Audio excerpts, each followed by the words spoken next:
You can add a chart expressing the results of a pivot table at any time.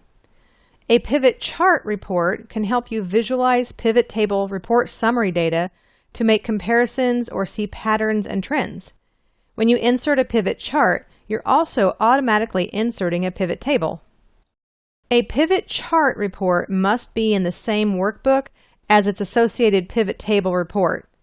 If you insert a standard chart for the pivot table data, the chart will be a pivot chart. Okay, so let's see it in action. So to add a pivot chart from an existing pivot table, we're going to click anywhere in the pivot table, select the Pivot Table Tools Analyze tab from the ribbon, and select Pivot Chart. Excel will display the Insert Chart dialog box. Simply select the desired type of chart and click OK.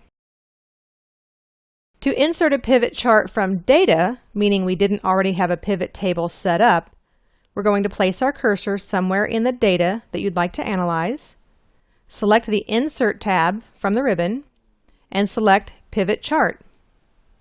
Excel displays the Create Pivot Chart dialog box.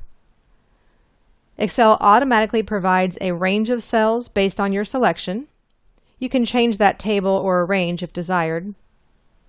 Select the location for the pivot chart. You can have Excel create a new worksheet or select one of the existing sheets in your workbook, and click OK. Excel displays the blank pivot chart and the Fields pane for you to begin choosing your fields and grouping data. So simply add fields to view the chart. So that's a little bit about how to create a pivot chart either with an existing pivot table or with a data source. Next, we'll talk about some real-life examples.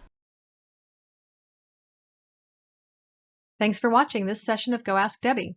For more tips, tricks, and how-to videos like this one, be sure to subscribe to my channel and click the bell icon so that you're notified each time I upload a new tutorial.